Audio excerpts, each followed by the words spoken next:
Boa noite a todos. Hoje vamos fazer a videoaula mostrando passo a passo de como nós vamos fazer uma modelagem matemática bem rápida, modelagem no Excel, resolver no Solver e interpretar os relatórios do Solver. Lembrando que esta presente aula, videoaula, ela foi dada na forma de interação na última aula que tivemos por meio da plataforma Zoom.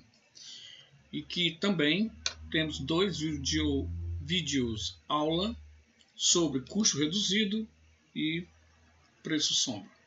Esperamos, portanto, que esta aula adicional seja extremamente útil para a resolução da questão 2 do trabalho valendo nota para V1. Muito bem. Então, vamos começar com esse caso bem simples, né, que foi resolvido em sala de aula, que é a confeitaria Porto Lisboa. Ele fabrica amêndoas, né, pensando já no próximo período, que é a Páscoa, que já estamos na Páscoa. E para fazer essas amêndoas, que são de 3 tipos, Milão, Paris e Coimbra, ela tem a mesma composição, né, de açúcar, propriamente açúcar, e amêndoas propriamente dita. O que muda é a composição, é o percentual de presença de açúcar e amêndoas em cada um desses tipos de amêndoas. E ele quer exatamente saber qual o plano de produção para maximizar o lucro. A ideia de que o plano de produção significa quanto de produzir de Milão, quanto produzir de Paris, quanto produzir de Coimbra. Então, conforme nós podemos ver aqui nesta tabela, ele mostra que para Milão ele tem 50% de açúcar na sua composição e 50% de amêndoa na sua composição. Paris tem 60% de de açúcar e 40% de amêndoa. Coimbra tem 80% de açúcar e 20% de amêndoa. O produto amêndoa tipo Milão confere um lucro unitário de 25 unidades monetárias por quilo vendido. Paris, 20 e Coimbra, 15. A disponibilidade que ele tem de açúcar é de 900 quilos e a disponibilidade que ele tem de amêndoa é de 600 quilos. Então, esses recursos serão utilizados para fabricar esses 3 produtos amêndoa. Bom, então, lembrando, né, do formato matemático de nossa função objetivo, ela é o produto de cada lucro unitário vezes a quantidade de Milão, que nós estamos chamando aqui de x1, que é a minha variável de decisão. 20 vezes x2, que é a quantidade a ser produzida de Paris. 15 vezes x3, que é a quantidade a ser produzida de Coimbra. Então, o lucro vai ficar representado conforme nós estamos vendo aqui matematicamente. Como eu tenho só 900 de açúcar, e açúcar é consumido em proporções diferenciadas em cada um dos produtos, x1, x2, x3, posso afirmar que, apesar de aqui estar em percentual, eu tenho que vir para cá em forma não percentual. Então, 0,5 x1 mais 0,6 x2 mais 0,8 x3 menor ou igual ao recurso máximo que eu tenho, que é a disponibilidade no meu estoque, vamos chamar assim. E o mesmo raciocínio se aplica para a amêndoa. Tranquilo? Então, eu vou recortar. Já fiz isso, já recortei. Vou recortar a minha função matemática, porque sem ela eu não consigo fazer a minha modelagem matemática. Sempre que você vai fazer a modelagem matemática, tenha a modelagem no Excel, tenha em mãos a modelagem adequadamente feita matematicamente. Ok? Então, nossa modelagem matemática está aqui. E seguindo ela, nós vamos fazer a modelagem em Excel. Então, aqui são as minhas variáveis x1, x2, x3, que virão do resultado da solução pelo solver. Os coeficientes que eu vou colocar agora.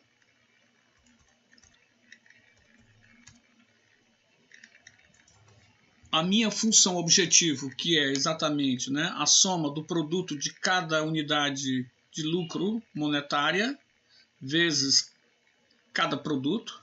E aí no Excel é a função somar produto. Então, somar produto é some as quantidades, pegue cada quantidade e multiplique por cada coeficiente. Ponto e vírgula, porque eu estou informando a esta função que eu vou alterar o intervalo das células, que é exatamente o coeficiente que eu vou incluir aqui. Dou um Enter, OK. Clico para ver se saiu OK. B2 a D2 é realmente o intervalo onde contém as minhas variáveis, x1, x2, x3. E B3 a D3 são exatamente onde constam os meus coeficientes da função objetivo. Então tá OK. Aqui vamos colocar embaixo as nossas restrições, que é açúcar e amêndoa. Eu copiei aqui para cá para facilitar até o entendimento e a visualização. Tranquilo? Então vamos lá. Vou então digitar os coeficientes que estão aqui. 0,5, 0,6, 0,8, 0,5, 0,4, 0,2. OK? Dou uma inspecionada, 55, 55, 64, 82, OK? Beleza. O meu RHS, que são as minhas disponibilidades, 900, 600. E o sinal. O sinal é para que eu não me perca. É um esforço para não me perder na hora da modelagem no Excel. Tranquilo? Então, vamos salvar. E vamos agora resolver o resto da modelagem, que é exatamente o LHS. Lembre-se que na modelagem matemática, esse lado aqui nós chamamos RHS. O resultado disso aqui nós chamamos de LHS. Então, o LHS de cada um é a soma dos produtos, né, dos coeficientes pelas respectivas variáveis de decisão. Então, somar produto vai ser meu conjunto de variáveis, que esse intervalo não vai variar, daí a razão de eu fixá-los. Aperto o F4, informo para o Excel que vou mudar o intervalo das outras variáveis, que são os coeficientes do açúcar, neste caso em particular. Então dou um clique para ver se está OK, beleza, OK. Veja que estão fixadas as variáveis e os coeficientes. Bom, como aqui só tem duas, você pode digitar igual a somar produto, mas eu não vou fazer. O requisito é, coloca o cursor bem aqui, clica com o mouse esquerdo e sai arrastando. Pronto, já temos a nossa modelagem no Excel feita. Agora nós podemos fazer a solução no solver. Vamos para dados e clicamos em solver. Como eu já havia resolvido, eu vou zerar tudo, OK? Vamos zerar tudo como se apresenta normalmente quando eu não faço nada, certo? Então vamos lá. Onde é que eu clico aqui, ou posso clicar aqui para informar onde é que está a minha função objetivo, que é na B4, OK? Eu quero minimizar, quero definir um valor, eu quero maximizar. Bom, como já foi dito, o problema é de maximização. Onde estão as variáveis de decisão? Que é aqui. Eu clico aqui e aperto aqui. Então, automaticamente, ele já aparece lá. Clico nessa área e vou digitar agora, ou marcar, melhor dizendo, as minhas restrições. Então, adicionar LHS, o sinal e o RHS. Onde é que está o meu LHS? Boto o cursor aqui e marca, ó, com o botão esquerdo apertado. Eu vou até a região onde eu só tenho o mesmo sinal. Todas as restrições com o mesmo sinal. Só são duas, todas com sinal menor ou igual. O sinal é menor ou igual. Clico aqui dentro e vou agora marcar todos os valores do RHS das restrições que eu tenho. Da mesma forma, ok. Ele retorna a janelinha. Posso estar aqui também fazer uma pequena inspeção para saber se eu fiz de forma adequada. Então, 7 é 8, isso, menor ou igual a F7 a F8. Tranquilo? Muito bem. Então, verifico se tomar variáveis irrestritas não negativas se refere a isso aqui. Lembre-se que na modelagem matemática eu nunca posso esquecer de colocar isso. Se eu esquecer, eu estou cometendo um erro, formalmente falando. E lembrando também que nessa nossa modelagem matemática, ela nos dá a ideia de que nós temos 1, 2, 3, 4, 5 restrições. Então eu tenho que tornar isso aqui marcado para dizer que x1, x2, x3 tem que resultar valores maior ou igual a zero, já que nós estamos num problema de natureza real. E vamos usar o método simplex, que é o algoritmo utilizado neste modelo aqui do solver para otimizar funções envolvendo programação linear. Ok? Então não mexo mais em nada e mando resolver. O indicativo de que deu tudo certo é quando essa janela que aparece aqui não vem com um ponto de exclamação vermelho. Como não teve, beleza pura. E neste momento você já observa que ele fez o cálculo. Tranquilo?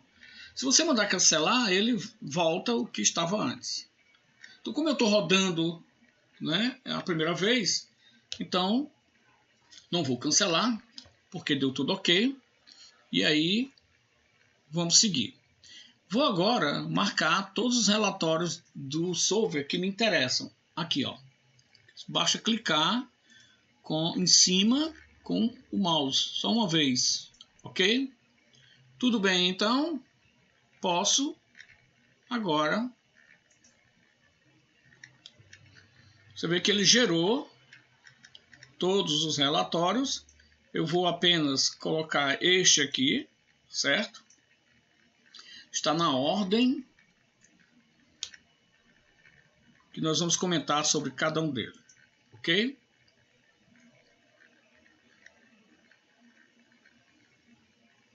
Muito bem. Então vamos começar a analisar. A primeira coisa que a gente tem que começar a analisar é a própria modelagem que saiu e não seus relatórios. É uma, digamos assim, uma análise mais geral, tá? Sem observar os requisitos de tecnicismo. O que isso aqui está me dizendo? Que para produzir Milão, Paris e Coimbra que me leve ao máximo do lucro, eu devo produzir 1000 de Milão, nada de Paris e 500 de Coimbra, alcançando um lucro máximo de 32.500. Observando as restrições, que foram são essas que estão aqui representadas no Excel. O que ele está mostrando é que todos os recursos que eu tinha, 900 de açúcar e 600 de amêndoa, foram todos 100% utilizados. Então, podemos agora partir para o primeiro relatório, que nos traz o valor original, que foi 0, porque eu rodei a primeira vez, o resultado da função objetivo, o resultado das variáveis, ó, Milão 1000, Paris 0 e Coimbra 500, e traz, né, as restrições. Observe que ele traz inclusive, né, a fórmula. Então, a partir dos relatórios eu posso muito bem modelar o meu problema matemático, ok? Não é o caso aqui que nós vamos fazer. E vamos começar a interpretar então as saídas. Um deles é esse que nós vamos interpretar. Eu vou colocar aqui e vou chamar a fórmula e o raciocínio para entendermos o que é isso aqui. Então, a fórmula é esta. O que é que a margem de atraso nos diz? Ele diz se, num problema de maximização, em função das restrições que eu coloquei, se existe sobra ou superação. Quando aparece a palavra associação, significa dizer que tudo quanto eu tinha, eu utilizei para maximizar aquela função objetiva. Então, no caso aqui, deu zero. Deu zero. Se vocês lembrarem aqui, todos os recursos foram plenamente utilizados. Daí a razão de ter saído zero aqui, ok?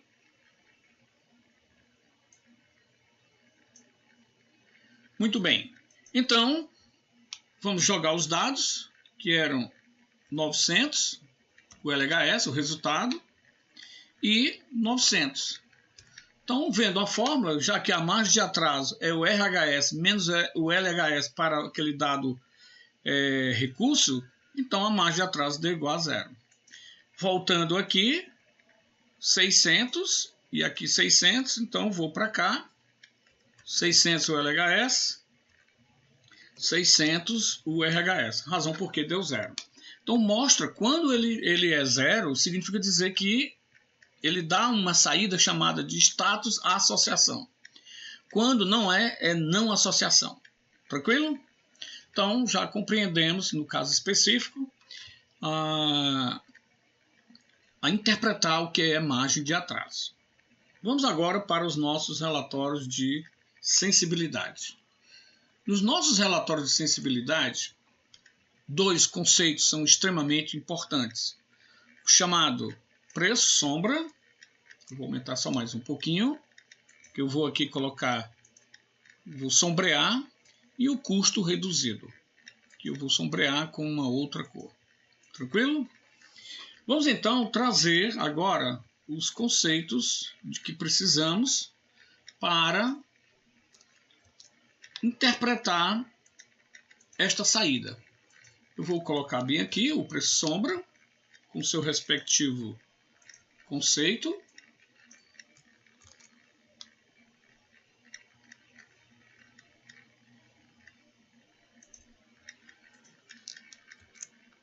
E as dicas fundamentais, práticas e objetivos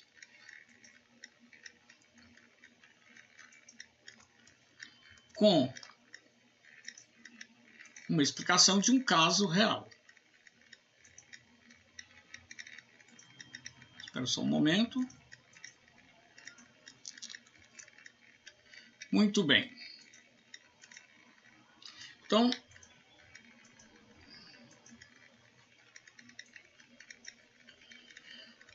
o que significa o preço sombra?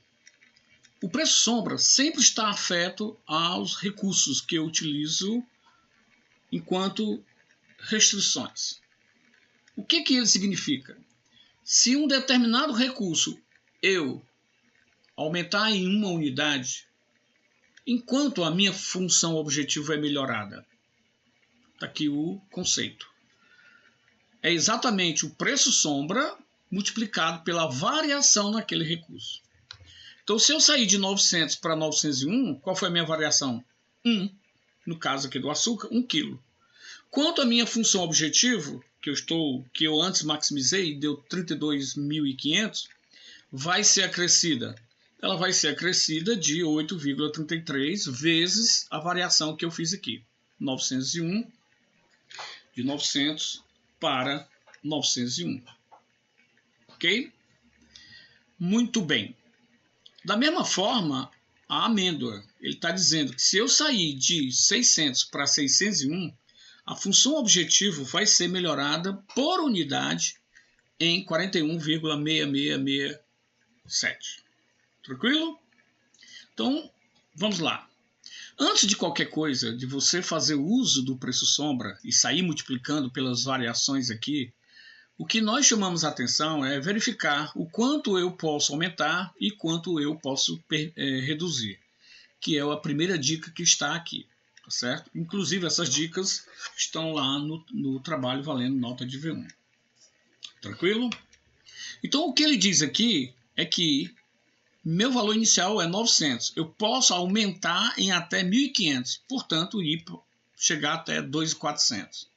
Eu posso, de 900, posso reduzir em 300. Então, pelo menos eu tenho que chegar a 600. Aqui eu tenho 600, eu posso aumentar até em 300 e, portanto, sair de 600 eu posso ir no máximo a 900.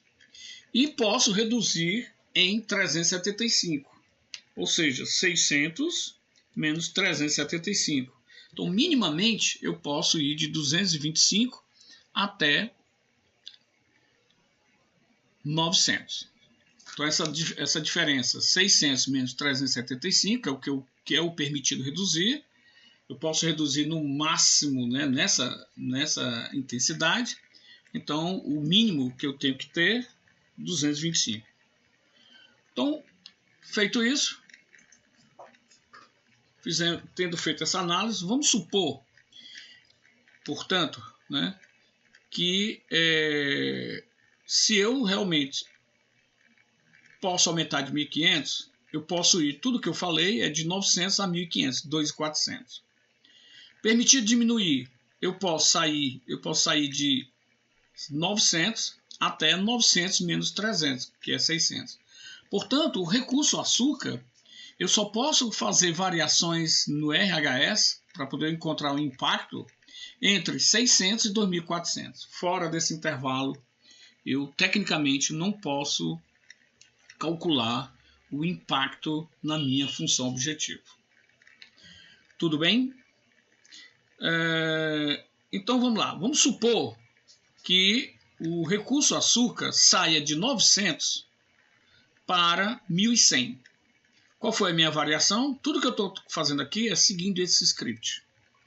Então, se eu sair de 900 para 1.100, qual foi a minha variação? De valor final, 1.100, menos 900, que dá igual a mais 200. Então, a variação no açúcar, vamos escrever aqui, né?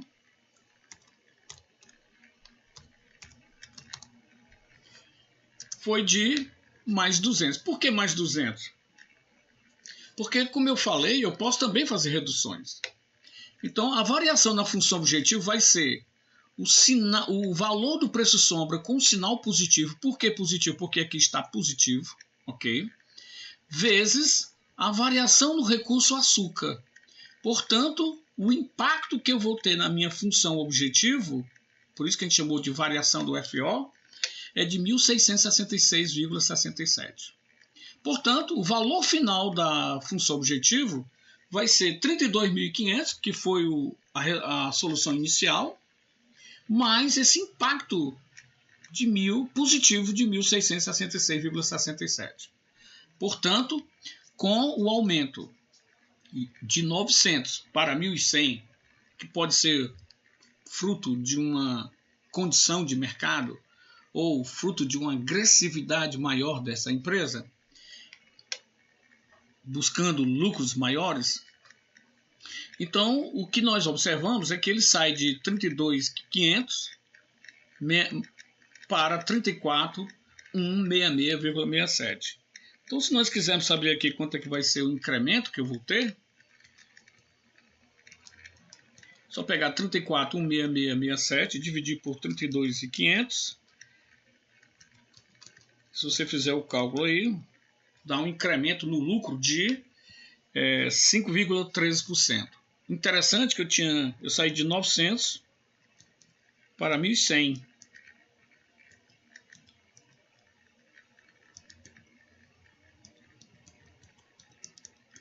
Então, por curiosidade, enquanto eu aumentei o recurso açúcar em 22% e a minha função objetivo, o meu lucro aumentou em 5,03%. Ok? Vamos supor agora que o recurso açúcar ele tenha um decréscimo, por alguma razão qualquer, por uma melhoria no controle de estoque, por exemplo, aumento do nível de segurança, ou por um fator externo, de restrição de compra dessa matéria-prima, enfim. Então, vamos supor que ele saia de 900 para 750. Bom, primeiro eu olho se eu posso. Posso? Posso. Porque eu posso sair de 600 até 2.400. Vocês lembram antes? Ok. Então, a variação no RHS açúcar, vamos escrever aqui, né?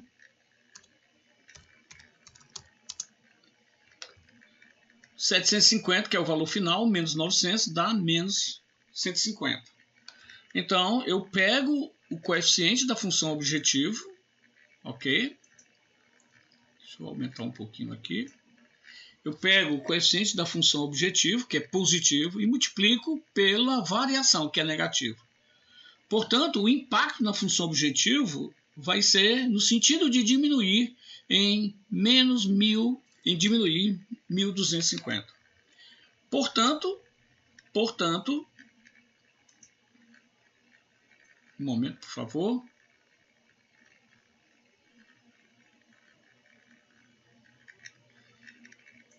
Portanto, nós vamos sair de 32.500 menos 1.100 e 1.250.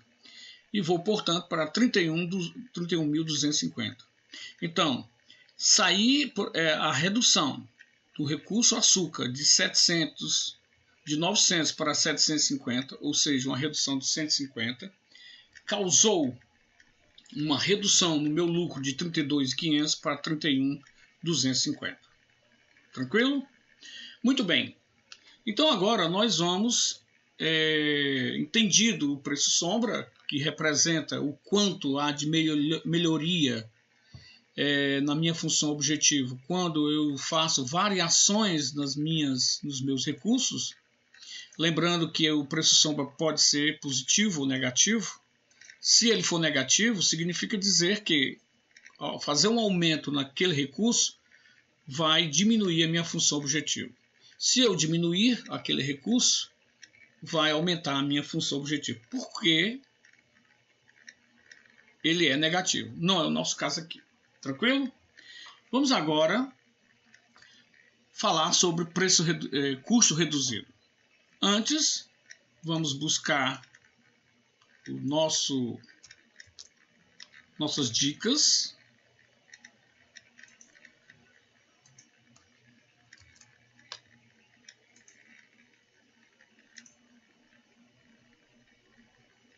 Um momento, por favor.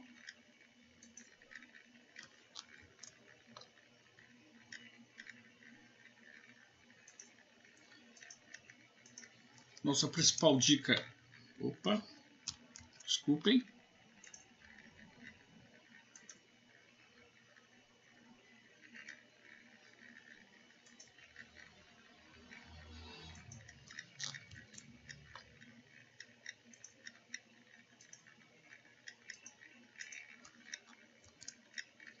Ok.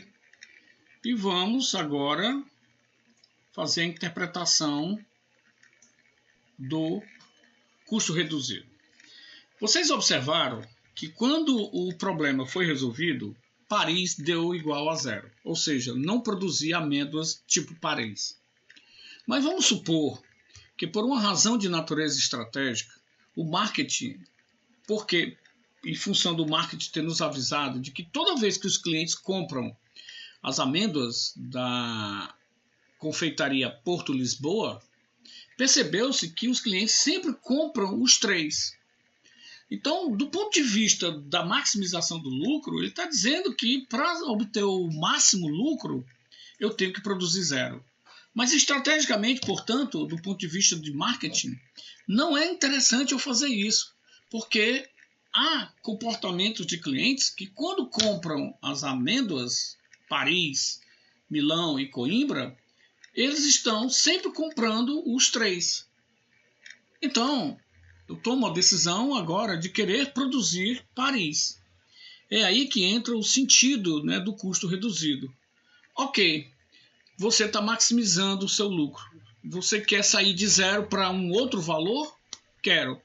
Então, o custo reduzido significa é que eu quero sair de uma produção de 0 para uma unidade.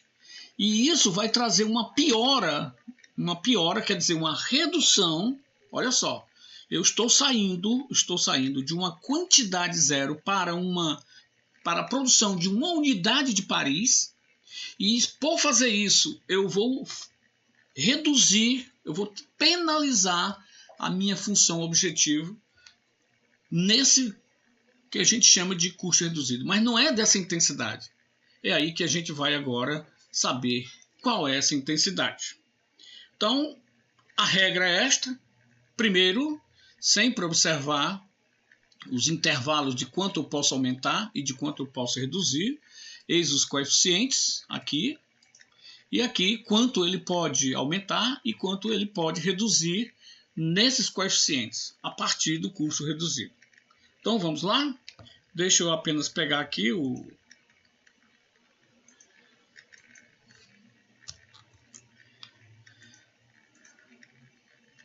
Vou jogar aqui embaixo. Muito bem. Então, eu já posso observar que eu posso sair de 20, acrescentando 1,60 ou diminuindo infinitamente, porque 10, 1 é mais 30, quer dizer 10 elevado a 30. Então, ok. Então, já observei, estou seguindo aqui o script. Então, já observei que eu posso fazer essas alterações. Tranquilo. Então, suponha que eu queira sair de 0 unidades produzidas de X2, tá? De X2, que é a Paris, para 200 unidades produzidas de X2, Paris. Tranquilo? Então, ao fazer isso, eu me pergunto, ok, produção, estrategicamente eu não quero produzir 0. Eu quero produzir uma quantidade que esteja coerente com o comportamento dos nossos clientes. Existe um percentual de clientes que compram os 3 produtos enquanto forma de kit. Ok. Então, qual o impacto na função objetivo? Qual o seu valor final? Então, como é que nós fazemos? Nós vamos seguir o que está aqui como script. O novo coeficiente de X2, que é Paris, amêndoa Paris, vai ser o coeficiente original, que é 20, mais o módulo do custo reduzido de Paris, que é o X2. Muito bem.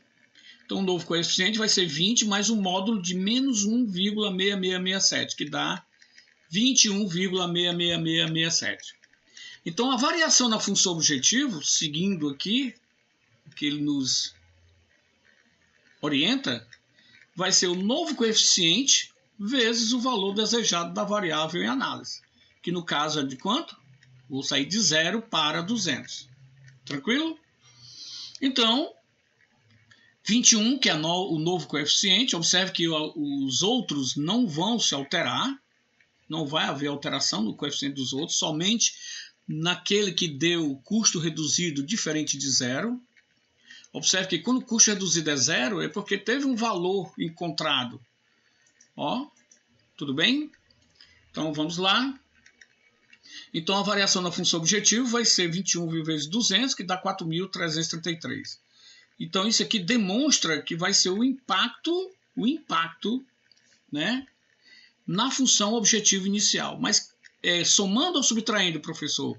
Ora, qual é o conceito de custo reduzido? É a piora que eu tenho na função objetivo por desejar sair de uma quantidade produzida 0 para uma unidade adicional. E, obviamente, daí a fórmula, já que eu estou maximizando, estou fazendo por esse script porque nós estamos maximizando. Observe que o meu Quando eu estou maximizando, o meu coeficiente deu negativo. Quando eu estou minimizando, o custo reduzido dá positivo. Tranquilo?